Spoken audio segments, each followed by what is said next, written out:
Morning, everyone. So I thought I'd take a moment, hope you don't mind, before we have the reading from Isaiah, because we're starting a new mini-series from Isaiah, and I thought it'd be nice just to do a little bit of an introduction before we read. Because one of the things I find is that people tell me that reading the Old Testament is difficult. Sometimes reading our big heroes of the Old Testament, Isaiah, for example, can be found difficult too. So I wanted to sort of help us enjoy this morning's reading. It comes from right at the very beginning of the book of Isaiah. The book of Isaiah spans a very large chunk of Israel's history, but think of it as about 2,700 years ago. So it's quite a long time ago. Isaiah is a really important book. It's the most quoted Old Testament book by the New Testament. In fact, it's quoted so much that a couple of times it said Isaiah says, and it wasn't Isaiah, it was somebody else. But they just think, well, it has to be Isaiah, it's so good. Isaiah's full of great stuff, but you will find there are long periods of time when reading Isaiah where you think, I don't really get this, I'm a bit stuck. So I thought, let me try and help us, at least with this morning's reading, and I think it will open up, actually, not just Isaiah, but reading the prophets in general. The first verse of the book simply tells us the time that Isaiah applied to, the time when these prophecies were shared. So that's verse 1, that's easy. And then we go into a series of pictures. Isaiah, as a prophet, normally talks in pictures, right? Most of the prophets do. And the key to understanding them is to spot the picture and think about the picture. That's about it, really. We won't always doing that. Won't always get to the original meaning very well, but most of the time we won't be too far off it. So, as a prophet, Isaiah tends to talk in pictures. So I think that if Isaiah had PowerPoint, we would have PowerPoint pictures in our Bibles to help us. But anyway, they're painted in words. The first picture that comes in verse 2 is the picture of a courtroom, and we could easily mistake it or miss it. But it's really helpful to notice that God is pretending to bring a case against his people. Right, that's the image, it's a picture. But 2,700 years ago in Palestine, there were no courtrooms. If you had a complaint that you wanted the authorities and your society to pay attention to, you've had a case against your neighbor or against somebody, you would go to the city gates. You probably know this. You choose a moment when there happened to be some of the elders of the village, the town, or the city at the main gates. It was just the habit. That was the congregating point. A bit like a high street would be for us, maybe. The city gates was where you would go, and you'd find people hanging out who didn't have much else to do, and you'd find elders talking through the issues publicly so that people could talk to them about them. So God pictures himself in this prophecy as a citizen of Jerusalem who's gone to the city gates, and he wants the elders to hear his case against his people. But the elders that he invokes are the heavens and the earth. Right, so he's talking pictures, vision and stuff like that. So he says, "Hear, O heavens and O earth," which would be the normal way you would start a court proceeding. Hear, elders and people, hear. I want to bring something out into the open, I want it witnessed, and I want a decision. And so he starts his case. He then goes into the picture of an injured parent. And this is really quite a helpful and easy picture for us to relate to. We tend to think that if a family is at war, it's for the family to sort out. But actually it was part of Israel's law that children obey their parents. And that applied not just to infant children and young children, but in fact it was a lifelong rule. There's a particular respect and obedience and loyalty to be shown to your parents at every stage of life. It never went away. And in fact, it was an offense, a punishable offense, to disregard this. So God is saying, I am like a parent who's bringing a case against his children. That's what I feel like. And you need to understand that when a parent does that, the parent is in pain. For us, the obvious sort of parallel might be a household with various generations in it, and particularly, dare I say it, teenage stage present, right? In which there is conflict between parents and young and children who are not tiny kids anymore. And there's this tension. And you will know, because you may have been that rebellious teenager yourself. You can tell me afterwards, don't give it away to others now. You may have been that, you may have been, in fact, a very reasonable teenager with very unreasonable parents, right? Or you may know the pain of being a parent in direct conflict and sustained conflict with the values and life choices of your children. Or you definitely know somebody who's been through one of those experiences. So God is saying, I have a case to bring against. I wish a conviction here. I wish something to be decided in my favor because I'm suffering an injustice. I'm also, like any parent in this situation, in personal pain and sorrow. And here's my case. And then God goes on to give his case, but still in picture language.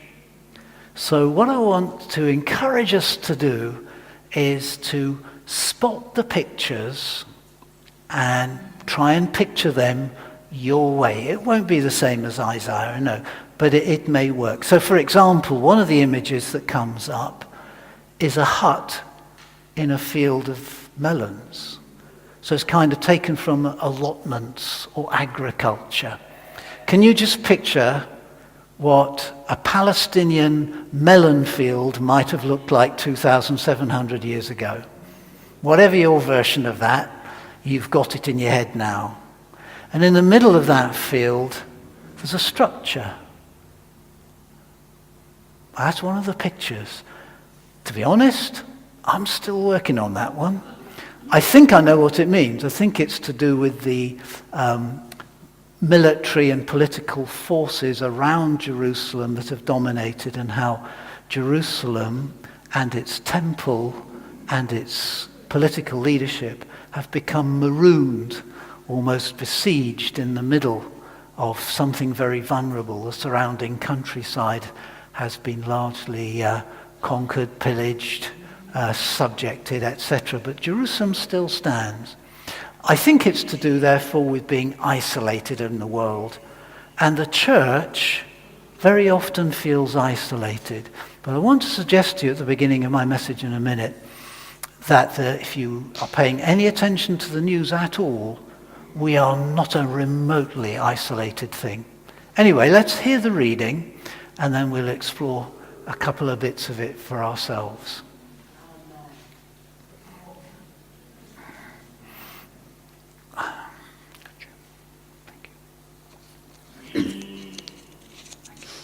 The vision concerning Judah and Jerusalem that Isaiah son of Amos saw during the reigns of Uzziah, Jotham, Ahaz, and Hezekiah, kings of Judah.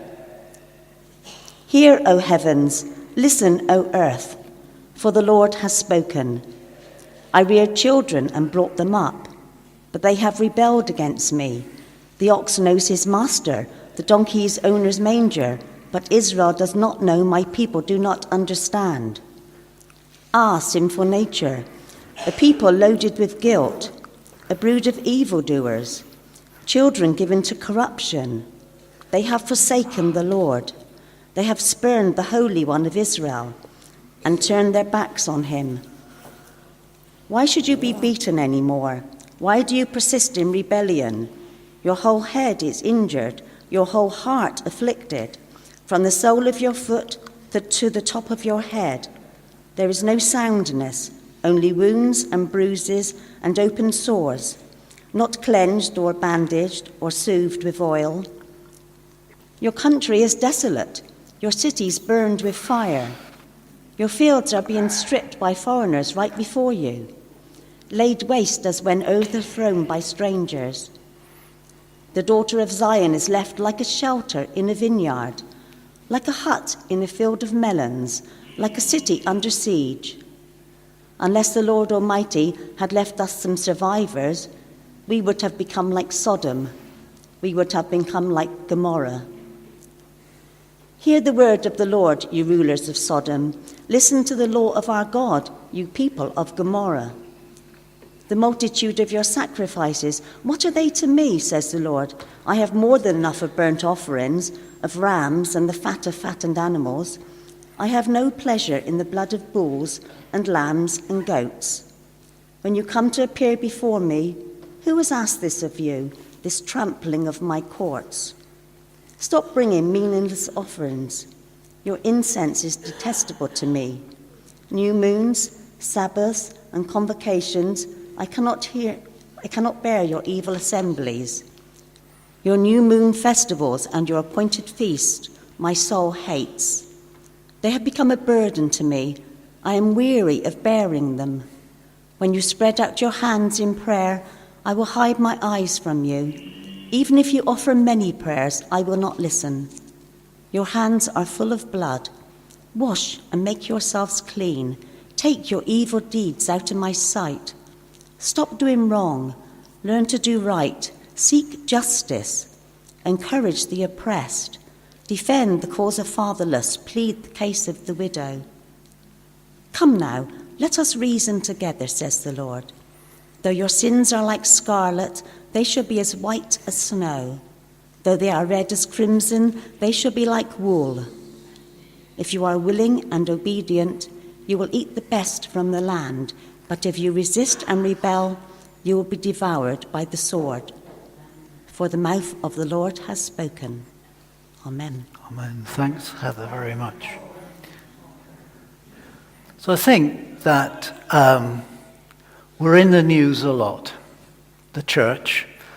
In fact, I watch the news for lots of different reasons, but among them is to see how the church comes across, and even more particularly how the Christian faith is portrayed and how it's been communicated in the media to people. So I've been watching, and here's what I notice. I notice that the media talks about the church every week, right? Every week. In the last few months when I've been monitoring this, there's not been a week without the church featuring fairly significantly.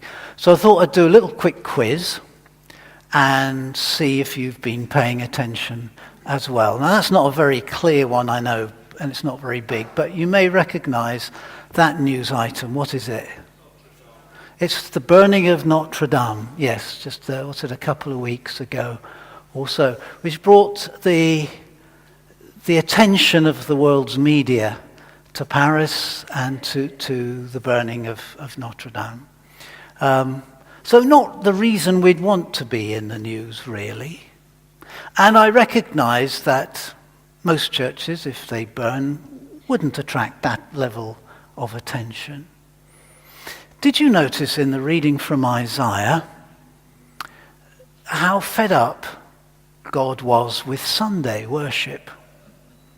Well, okay, it was the temple 2,700 years ago, but for us it's Sunday worship.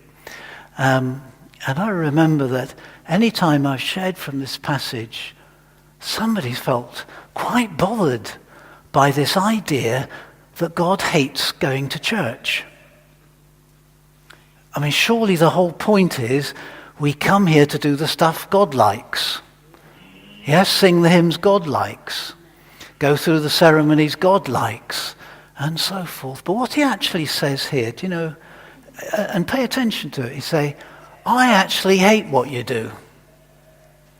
And that doesn't mean God always hates our singing, or that God always hates this moment that we're sharing now. I don't mean that. But that actually there are circumstances in which God hates turning up at church, because he hated turning up at the temple for the same reason. And the reason would seem to be, well, you don't mean it. You're not sincere. Because everything that he says he hates in that list, which Heather just read to us, are all legal requirements, so to speak, in the law of Moses. They're supposed to do those things. They're supposed to have Sabbaths. They're supposed to have the appointed feasts, the new moon festivals, etc. They're supposed to do that. It's in the laws of Moses. So that's just simply obeying. But what he's saying is, do you know what? When you do that but do not match it with your lives, you are simply hypocrites, and you trash the things that are precious to me. I don't get turned on by your special religious buildings. They mean nothing to me. I don't get excited when you carry out the right kind of ceremony. It's totally lost on me, unless it's about your heart for me and my world. Unless it is love-driven, it's a pointless exercise. And you know what? It's annoying me so much, I'm not only going to not answer your prayers, I'm not even going to listen, because it's appalling that you think you can turn this thing between us into a matter of convenience for you. Is just awful, and I won't have anything to do with it. So pray all you want, not listening. That's a strange picture of God, isn't it? Don't we know that God always listens to our prayers? But so maybe it's an overstatement. Maybe it's not. But it's certainly a reason to pause. Here's the thing about the fire at Notre Dame. Got a couple more pictures for you to notice in a minute.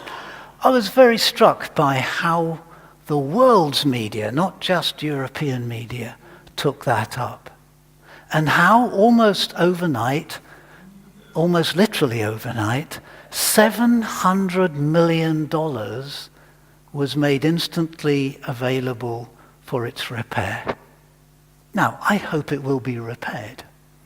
I'm saddened by the fire and the destruction of a building with that significance, or that part of the building, and I hope it will be repaired. But I don't think that's got anything to do with God. Because the day before it caught fire, God was asking his world to feed the children of Yemen and provide them with peace and medical care. Nobody said, I'll pledge some money for that then, on the scale that they did when Notre Dame burned. It doesn't have anything to do with God. It has to do with other things. Important things, I know. The heritage of France, our historical heritage as Europe, a very important central religious building in the center of a country's capital, like the temple was. Really important, needs attention. Not worried about that. I want it restored. I think it is sad. But as somebody said to me the day after, it's sad what's happened, but it's not a disaster. And I said, so what would a disaster be? She said, well, like if one of the firemen had been killed in the blaze, or something like that. Not a disaster that a building has suffered damage, and it's right that they'll put it right over time. But where is the godliness? Where is the love? Where is the faithfulness to Christ that can produce these huge sums for the repair of a mere building overnight, but does not produce the goods for the poor and the needy the helpless, the homeless, the destitute, the refugee, the war-torn, the hungry, which is God's priority over a building any day. Doesn't mean that buildings aren't important. We're having quite a lot of work done on this one. I think it is important because the building has a purpose, to help people. That's its purpose.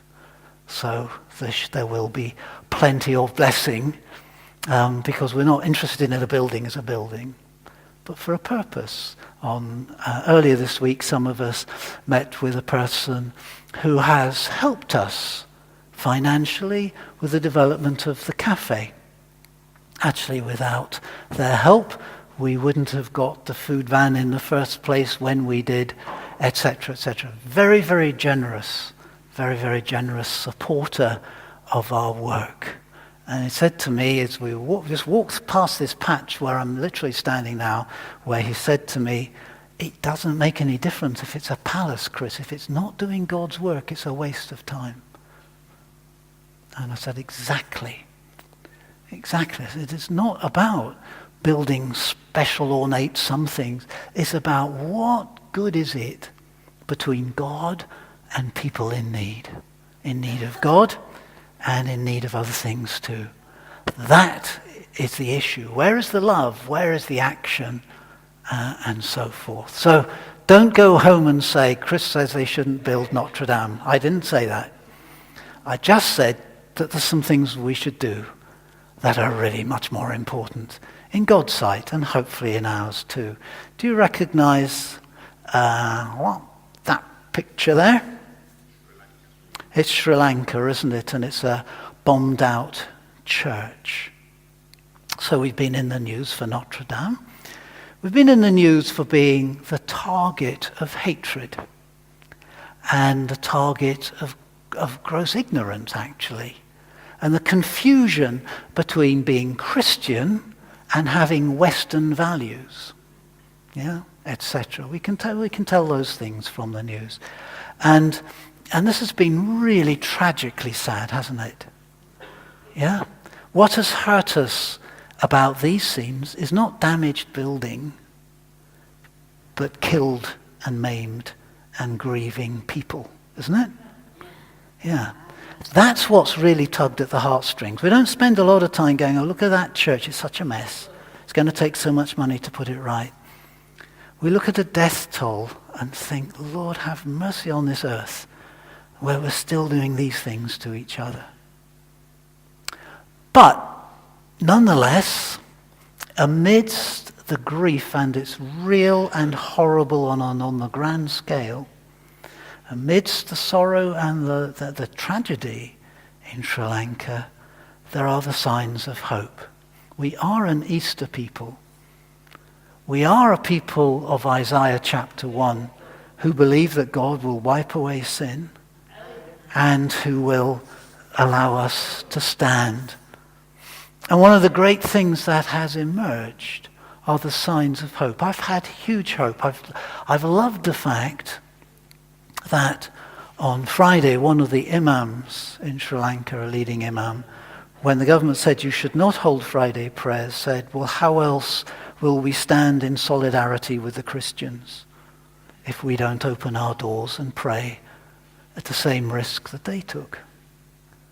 So in order to stand in solidarity with the Christians, we will have our Friday prayers, in my mosque anyway. Or how today, earlier this morning, which is a long time back in Sri Lanka, there were Hindus and Muslims standing guard over Christian places of worship to protect, just as we would want to do. If there was a Muslim place of worship or a need, or a Hindu place of worship or a need, where there was tragedy happening, where there was oppression happening, where there was persecution and trauma, we would want to stand in solidarity with them. And so there's hope born, because it says to me that these atrocities are designed to set people against one another. But in fact, the people are saying, well, it's not going to. It's going to draw us closer together. And I think there's great hope in that. Talking of which, comes to my other scene. Probably you heard Father Martin McGill this week, and part of his sermon has been on all the news channels and has been on actually each evening news since it happened. It's been on every night, this clip, where in the middle of a funeral, have you ever seen anything like this? The middle of a funeral, the public give the preacher a standing ovation. It was a very moving moment. What was it about? It was a perfect Isaiah moment. In the passage that Heather read to us, Isaiah, God through Isaiah says, "Hear this, you rulers of Sodom and Gomorrah." They're not talking about the place that's Sodom and Gomorrah. You know that, don't you? He's saying, Jerusalem, you are like Sodom and Gomorrah. Sodom and Gomorrah were condemned by God for violence. And so he's saying, Jerusalem, I'm calling you out by the same name so here's another picture for you. Just as I destroyed in judgment Sodom and Gomorrah, so I'm looking at you, Jerusalem, the apple of my eye. I'm saying, do you know better. You're the same. And Isaiah allows the truth of the gospel, the truth of Christ, the love of God, to stir him to speak truth against the politicians. And that's what Father Martin did at the funeral of Lyra this week. He said, in effect, didn't he, I'm really pleased to welcome the politicians sitting down together at the front. And I commend you for being here. But why, in God's name, does it take the death of a 29-year-old woman to bring that about, when you're supposed to have been doing that for your people for the last 2 years and have refused to get on? And the house came alive, didn't it? Do you at all imagine that the church is irrelevant, unnoticed, or failing to speak into our world? It is not. It is constantly there in the media. And we are not silent, and we are not left out of the picture. The question in front of us is, what does God want us to do with all this attention? And what kind of attention does God wish us to draw to ourselves and to his worldwide church, and indeed to his gospel and the cause of his love? I'm just getting a little stuck there. So here's a little Chris diagram of some of the pictures. In Isaiah chapter 1, this load of images are shared, and I suggested to you that the first set of images are God saying, it's not working for me. It's like parents saying in a household that's falling apart, look guys, it's not, do you think this is fun for me? Nagging you all the time, going on at you about this or going on at you. Do you not just know that I'm worried about you? Don't you get it? Don't you understand that I know the world is a hazardous place and I'm worried about some of the choices you're making? Do you not see that behind my nagging and my complaining and my insisting on certain things, there's simply a worried person trying to do their best in love for the people they love the most? Please see it. I'm not having any fun here. And God is saying to them, guys, I'm not having any fun here. This is awful. In fact, I'll share another picture with you to help you understand what kind of kids you are to me. Even a donkey knows better than you guys. Even a cow knows what to do. At least they respond to the farmer's care of them. At least they know where to go and find food and shelter. At least they know where they belong. They understand their address. At least they respond to something. Yes, Carol? Yes. Exactly. Yeah. I do remember that. And Isaiah is saying, what Carol's just observed is right. The farm animals know how to do it. Who doesn't know how to do it? God's people. reading 2,700 years later, we have to say, who doesn't know how to be a Christian? The church people. Who don't know how to be disciples? We don't. God is saying to us, I think, in different ways, maybe not so strongly as he is saying to Jerusalem at that time, guys, I'm not having fun here. Your backs are turned towards me. You're praying a lot. You're singing your songs. You're doing your ceremonies. You're turning up to those things. But where's your heart? Where are you really facing? A good friend, Rob Mundy, who used to belong to the Cannington Fellowship. Many of you know him from his dentistry in Uganda and so forth. Rob used to say, never mind where you've been in the past. What way are you facing now? That's what matters. Which way are you facing? And God is saying to them, well, you're not facing towards me. You may be facing towards a religion, but you're not facing towards me, and I wish you would. But not only is it not working for me, God, but it's not working for my people either. They are like a shelter in the middle of a vineyard or a hut in the middle of a field of melons. I think we haven't time to explore those images, and I'm not totally sure what they mean, but I think he sees this. Can you just picture a melon field and a hut in the middle of it? The hut is very isolated, isn't it? And it's the only structure standing amongst the vulnerable. What had happened in Isaiah's time is that foreign forces, the Assyrians in particular, had been able to do all kinds of damage to the communities and countryside, but Jerusalem was still standing, had big city walls, it's the center for the army, and so on and so forth. So Jerusalem was still there, but only just. And he says, you're in a bad way, guys. And I'm not listening to your prayers. And you need my help. You're like Sodom and Gomorrah. You're just violent, and your hands are filled with blood.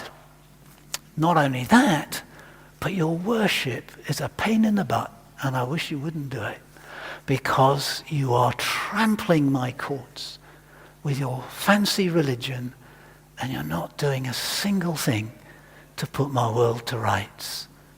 So, he says, at the end of the passage as we read it, we cut it slightly short from its natural thing, but not far. So let's talk. He says at the end, I've put my case, and now publicly in front of my witnesses, the heavens and the earth, I want to say to my people, can we talk about this? How about I cleanse you of all your guilt? How about, though you are violent, and though you've left the fatherless and the widow and those without voice still without a voice, even though you have preferred an economy that can be violent to the poor over doing justice for those who cannot get their voice heard, even though you've offended me so deeply by that, still I will forgive. Not just will I forgive, I will wash it away. It will have no transaction value anymore. It'll be gone. I will cleanse you. It'll be gone. How about that, people? We call it the stuff of Good Friday, don't we? Where Jesus died for us so that we could be washed clean. Where our sins are addressed and dealt with and destroyed in death. Isaiah is almost looking ahead to Good Friday without understanding that he's doing it, I think. And then he says God, not just that, but when I wash away your sin, when I cleanse you, forgive you, and purify you, how about you start defending the weak in the world? You want me to help you in your weakness? Will you help others in theirs? You want me to deliver you from your poverty? You help others in theirs. You want me to be there when the oppressors come and spill the blood of your people? Well, you help others in their need. How about that deal? How about I wipe away all the guilt of the past and you start behaving in love? You start shining my light into the world, really, actually properly really? And I say, sounds like a good deal to me. Sounds like an Easter deal to me. An Easter that says, not only does God wipe away my sin, but he shows me on Easter Day that Good Friday has succeeded. He shows me that I have reason to hope in the face of all that goes wrong in the world. He shows me that he is no stranger to suffering, no stranger to death, no stranger to being among the voiceless and the hurt and the trodden on. He's right at home there, and that's where we find him now. That he's still looking for friends in that situation like he was on Good Friday. And we're still willing to say on Sunday, I'm one of them. Even if the rest leave you, I won't. And on Easter Day, we learn, and Sunday is the weekly anniversary of Easter, that all that is bad and wrong in the world focused against Jesus could not hold him in the grave. But he is risen, and he's sharing that new life with us.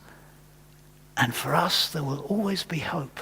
No matter how atrocious atrocities are, no matter how broken people are. As for us, we'll accept that deal of forgiveness. Sounds pretty good to me. And we'll respond by action that shines the light of justice, truth, and love into this world in the name of Jesus. I think that's what you want to. I think that's the church we're trying to become and trying to build. And I think that's the church that we can be part of. We won't be any of us Isaiahs. None of us probably are ever going to have the privileges of speaking truth directly to those in most power in the world. But actually we're part of a church that God puts in the firing line and in the opportunity place too. When Father Martin spoke at the funeral, we spoke through him. Jesus spoke through him. The truth of Isaiah came alive in our day. We have other ways of doing that too. When we put our money in the offering, some of it goes to finance our central URC stuff together with the Baptist, the Methodists, and a number of other churches, to look at social structures and pass prophetic comment, to look at power structures and say to us, we think there's something wrong to be noticed here, we're going to speak in the name of the church about it, etc. You and I will have opportunities to speak up for the voiceless and to help the helpless in the week ahead. I pray we don't miss those moments. And I pray that we'll build a church that is known for shining the light, and where God can say, oh good, it's Sunday. They're going to worship me from the heart in spirit and in truth. It'll be the real thing. That's the church we want, isn't it? And that's the one I'm praying for. God bless you, and thanks for listening again this morning.